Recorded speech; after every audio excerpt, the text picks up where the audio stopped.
Welcome everyone to the After School Special. My name is Allison, and today I'm chatting with Reverend Moose. Moose stands at the forefront of developing artists and organizations from around the world. His boutique marketing firm, Marauder, creates and implements long-term strategies and services for each of his clients' needs in the North American market. So, you are the managing partner and co-founder of Marauder. You are also the co-founder of NIVA, and we will get to all that in a second. But before we get into that, where are you from? Where did you grow up? What sparked your interest in music? Where did I grow up? What sparked my interest? I think that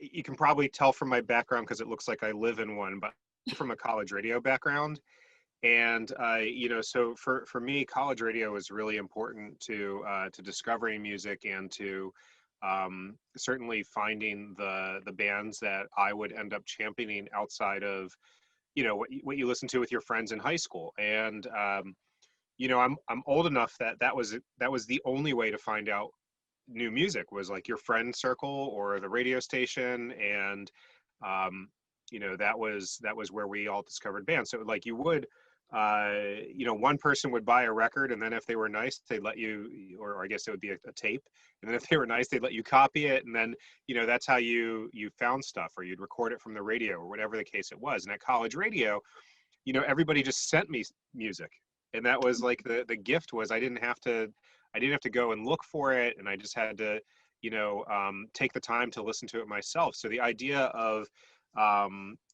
music as a discovery is something I think's been ingrained in my brain from a reasonably young age.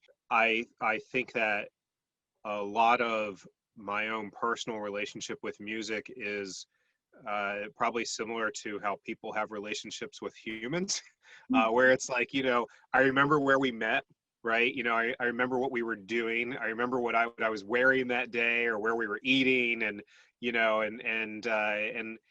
and then years later, you put it on again. It's like seeing the old friend, and so these are my picture frames. Is what this is, and it's been great to be able to work in music, because I think that the relationship that I've had with the bands is you can be a fan, Mm-hmm. and you can help grow careers and other people's personal connections. I think that's what I've always really tried to put at the core of any work that I've been doing with people, whether it's been promoting them to radio stations, or managing artists, or helping with their press campaigns, or just like overall business strategy. The idea here is that anything that I'm doing would in one way or another help somebody else connect with that piece of creativity. And not to sound overly new age about it, but I think that everybody has that one song, right? Or in some people's cases, those playlists, or the mixtapes, or the albums, or whatever it is. But you think about these things, and it just brings everything back. And I'd like to think that in some ways that the projects that I've been a part with, that some of those have had that own trajectory for people. I know they have, right? Some of them have been mega stars, but it's like the small ones, the really small ones, where maybe it's that one person's best friend who is the only one that remembers they were in a band, but they're still able to take that journey. Yeah, definitely. That's really good. So, what do you think, if you feel like sharing, what's that one song for you Oh, that there's definitely not one song for me. There's definitely not one song for me. there's a That, lot? that was a complete misstatement on my part. There is never one song. Fair enough, fair enough. So you worked with CMJ Network for a bit, where you were the vice president of content and editor-in-chief for US development programs for New Zealand and Australia expert initiatives. Are there any countries right now that you're particularly excited about with talent or emerging talent? Who's putting out good music? You know, I had somebody say once, and I put some thought to this, and I think there's some truth to it. They said that the quality of music is standard, no matter where you are. That could be in Croatia. It could be in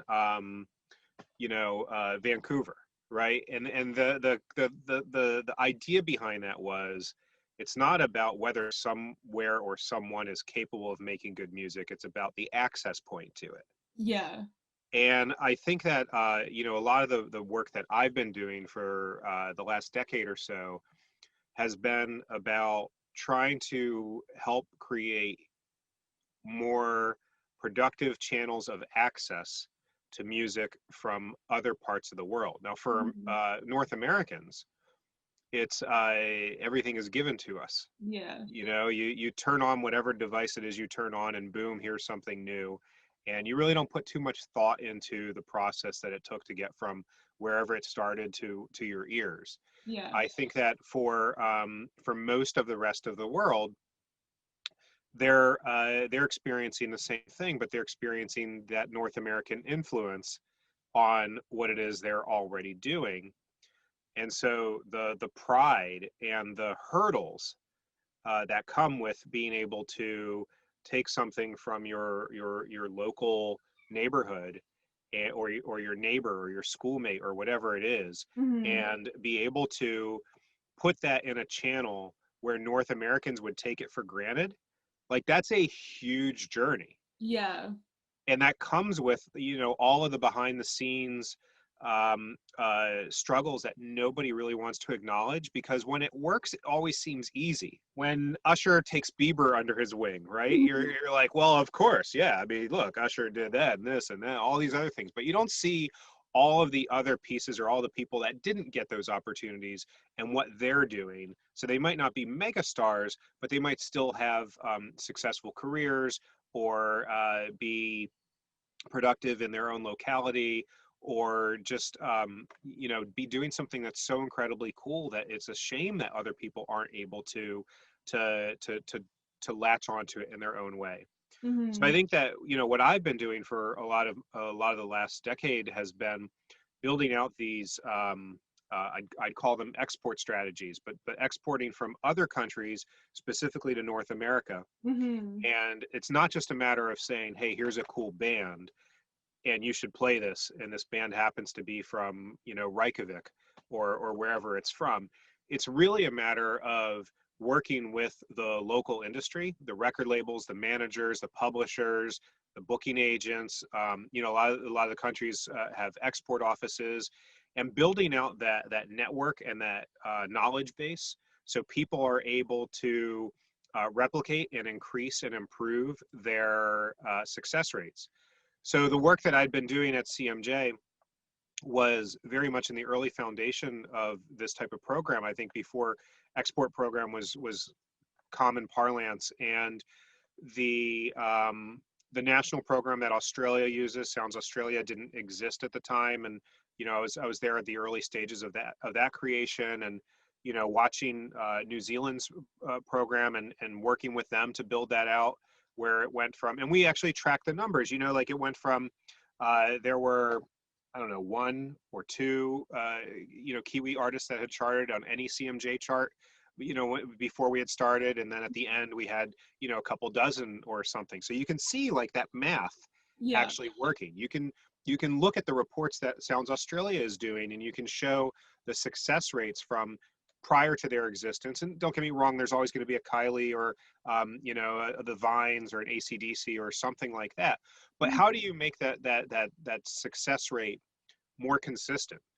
How do you make it so the American industry that is generally not looking elsewhere in the same sense that somebody from a floating continent would be looking elsewhere?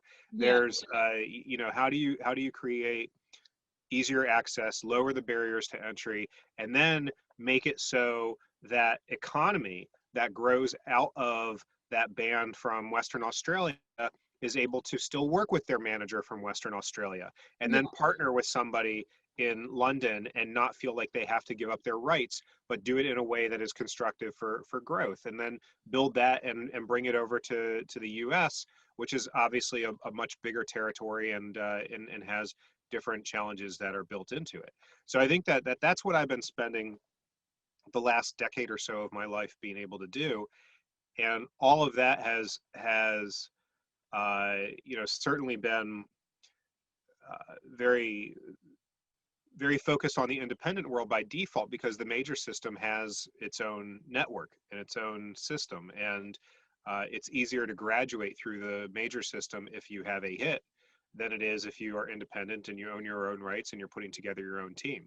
So with Marauder, though, we generally act as that team, but for North American needs. So North American strategy and press outreach and media involvement and showcasing support and building out the other folks that would be needed over here to be able to make an actual career. So now going into Marauder more specifically, you talked a bit about like what inspires you in your work and like what you've been working on the past 10 years, but if there's anything else you want to add to like what inspired you to create Marauder.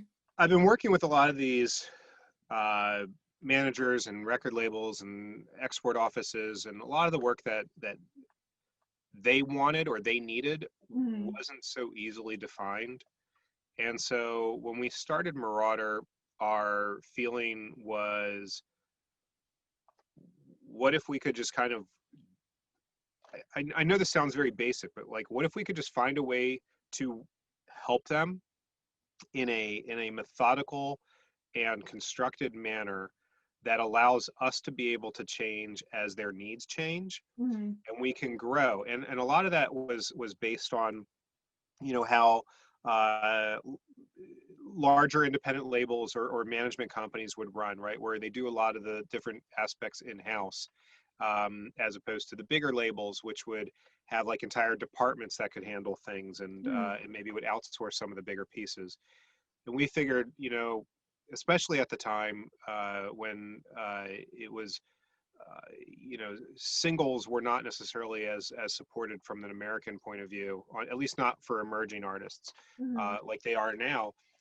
And some of these foreign markets would be 5, 6, 7 singles deep into an album before they would even think about putting an album out. But you couldn't do anything with that then, from an American perspective, from a North American perspective, because even radio stations, though they could only play one song at a time, it was still very album oriented as far as the pitches go, and much of the industry had been.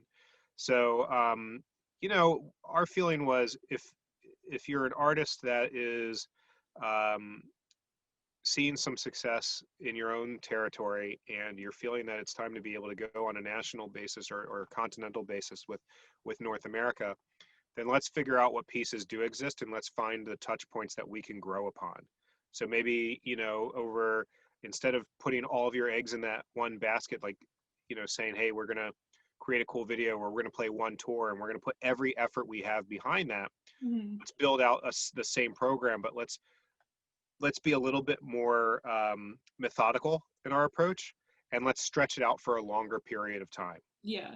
And that way, we're able to, from a promotional perspective, I guess the difference between that would be, instead of seeing the same ad and the same billboard everywhere you go as you're driving across, your town and your state and your country, instead you're showing up to one place and you're like, wow, this must be the cool thing to do. And then you can do that again in the next city, in the next town. And you can build out an audience, I think, more effectively when your resources are limited. And that's important for everybody to be able to do. That's a really interesting point. And then I thought it'd be interesting if you spoke on maybe the landscape of PR these days, maybe pre-COVID, how it was, and now with everything happening. Yeah, pre-COVID PR sucked. Post-COVID PR sucks even more. That's really funny. Good to know. Yeah. And then, another thing that I thought was maybe not funny, but interesting. So you did an interview back in 2018 with Advisable Interviews, and one of your quotes from that interview is talking about how things are moving into a digital realm, but to what degree, who knows? And it's just funny that now we are completely based in a digital realm, and there's no way we could have predicted that back then. But how do you see PR or Marauder specifically scaling in the future? Well, we designed the Marauder as a company to be able to float, if you Mhm. will, from the very onset, because we didn't want to be restricted to having to be in the office, or there are a lot of conferences and festivals and bands on the road, and we wanted to make sure that everyone in the office would be able to get their job done. Not to mention, there's a fair amount of just consideration for your staff. Like, the work isn't 9 to 5, and it's you have to make concessions that people are going to have actual lives, myself included, Mhm. possibly, and that you want them to be able to um, decide that they don't want to they don't want to go to work in the rain, or they don't have a reason to roll out of bed until 11 o'clock, and they don't need to rush into this, to an office or something. So from the beginning, our office has been set up to be flexible. But I think, it's the difference between that interview that you quoted and now is that interview, well, I should say all of our worlds have been about a balance between the real world and the virtual world, and that's been the case, as technology has evolved. And what changed in March is that nobody was able to interact in the real world. There were no face-to-face meetings. There were Mhm. no events. There were no offices or anything of that in that nature. And obviously, it's not a blanket statement about how the world reacted. There were plenty of people still going to work, but in the culture of PR and marketing, Mhm. the people that are behind the scenes were all in the same position. So you when that happens, it's a level playing field, Mhm. right? So you're not worrying about, well, what if I don't get on the plane and go to this event? Like, I have my grandmother's sick and I really want to stay home, but everyone in my industry is going there. Or, I don't have the funds to be able to pay for an $800 conference badge. And, is my career gonna be stunted because of it? Like all of those things that people have to think about on a daily basis. And what's changed is that we're all in that same position of, you can't just walk out and be like, hey, can we grab coffee?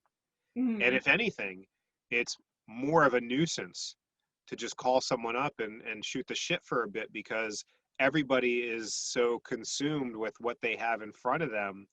Like, the idea of, hey, we're going to sit here and stare at the screen, like, you're already staring at the screen. Yeah. So it's a mental balance as well. But I think the fact that everything is leveled makes it that much more dependent upon existing relationships. Mhm. And it means that the people that you already knew, you are that much more dependent upon. So from a PR perspective, many of the look the print publications have largely gone away.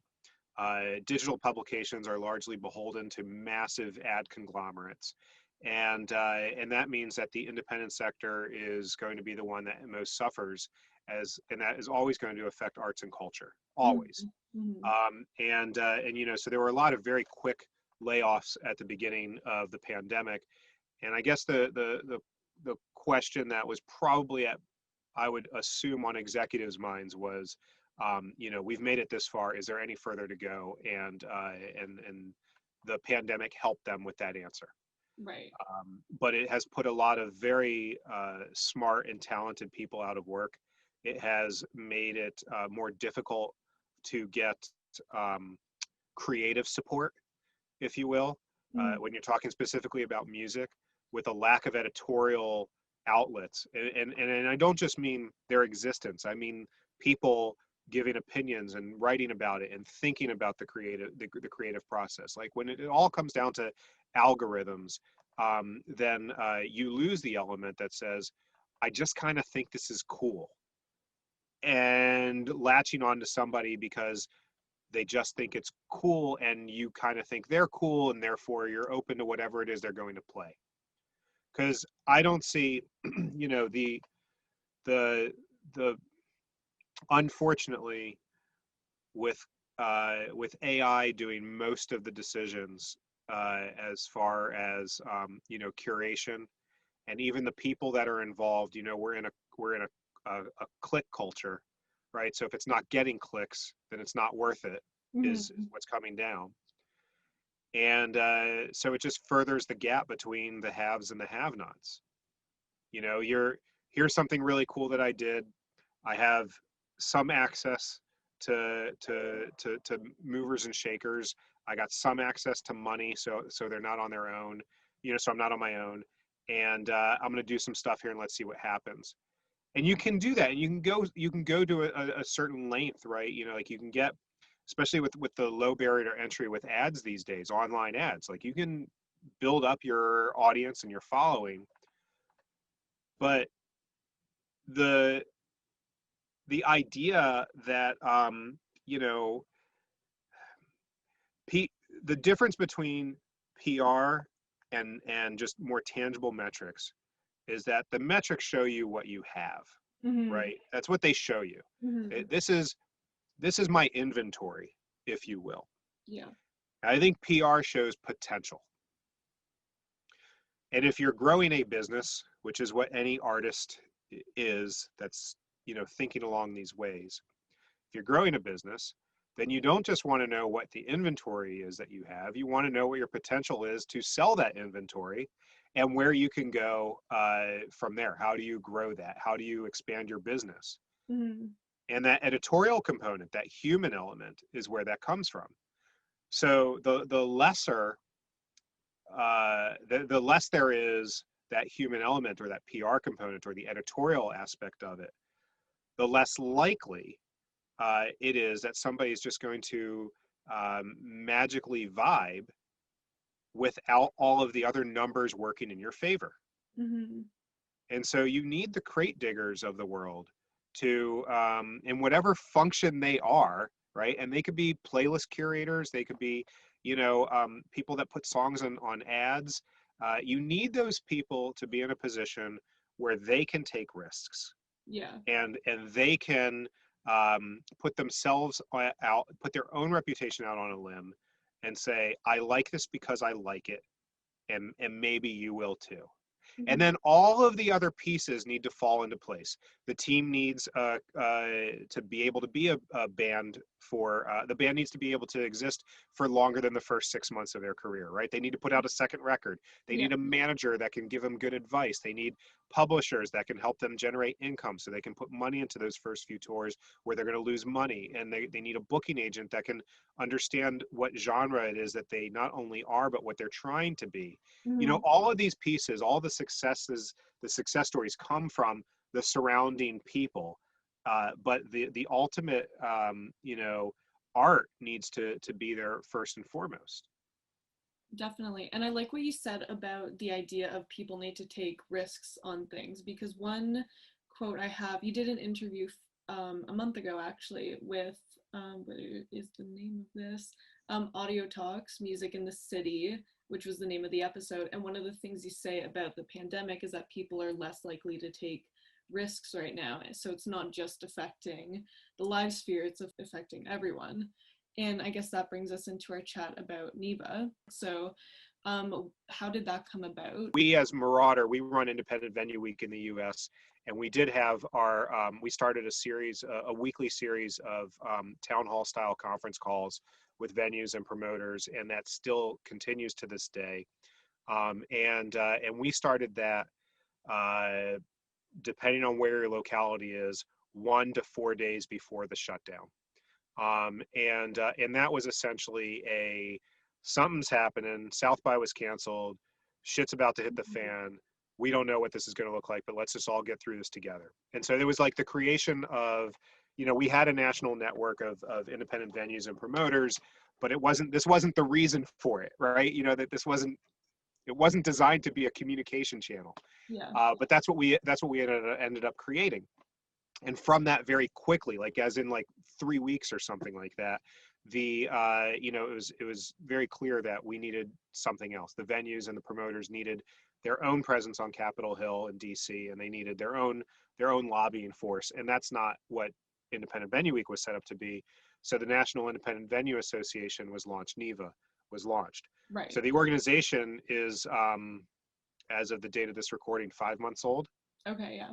And within our first, we had launched it, I should say, it was launched with several hundred members already existing, right? And then within the first, can we even say week? It was maybe even less than a week. Like it might have been days. We had members from every single one of the 50 states and DC. That's insane, yeah. And now we have around 3,000 or so members from across the U.S. And that's happened quickly. And it's never like, I have the fortune of being able to look at this from the like, we brought Independent Venue Week to the U.S. and we had, growth plans, and we had ideas of how it would grow, and it continued to grow. Like we had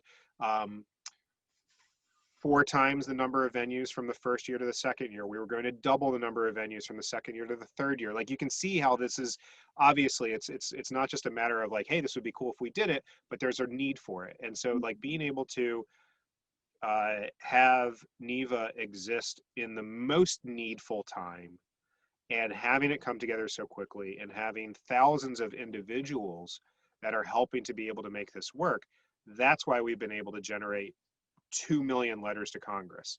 That's why we have, a couple thousand artists, like A-level artists, that are reaching out to their own senators and representatives and saying like, hey, we need your help to save our stages. Mm-hmm. And that's been, a grassroots effort from the very beginning. And unfortunately, it's something that everyone in the world is dealing with, but the U.S. didn't have that organization before. So there was no one looking out for the venues and promoters prior to the existence of NIVA, not the independent promoters and venues, at least. Mm-hmm.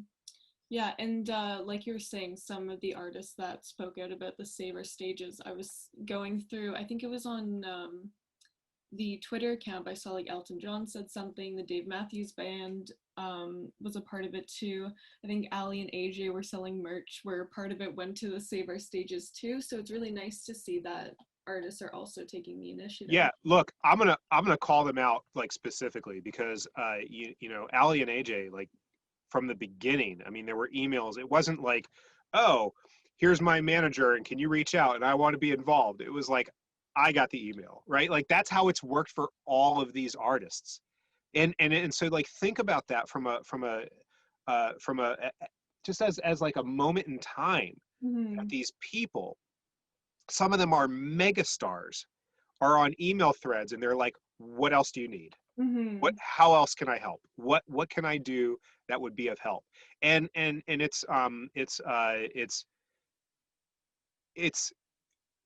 it's truly, and I mean this in the literal sense, it is awesome, right? Like it inspires awe to have these people who we all put on pedestals in one way or another, Mm-hmm.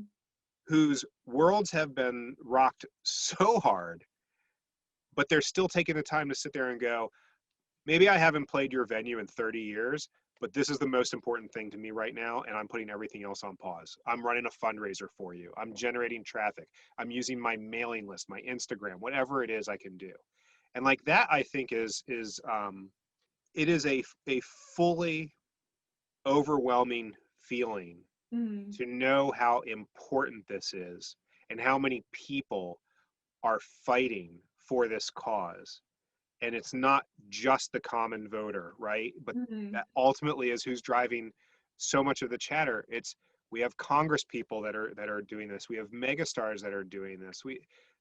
It's ridiculous that we've been fighting for this long and we still don't have resolution. Yeah. I hope by the time this airs, because we're recording it a few days before you put it live, but I Mm-hmm. really hope by this time this airs, you can put an asterisk up next to the description.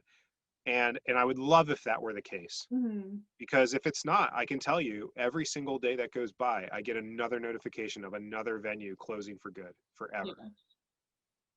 Yeah, and it's such a shame.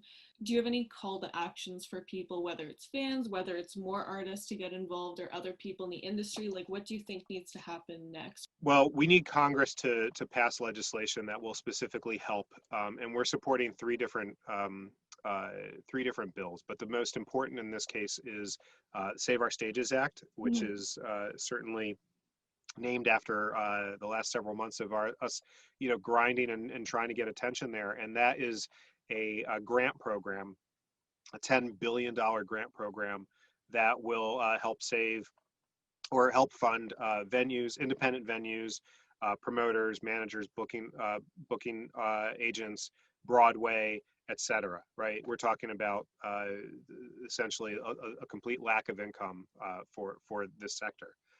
And then you have Restart Act, which is in a broader sense, it's meant for any company that has zero revenue and high expenses. Mhm. And so that would also be a hugely favorable bill to be passed. It's a loan, not a grant, but it's still it would still provide a much needed lifeline.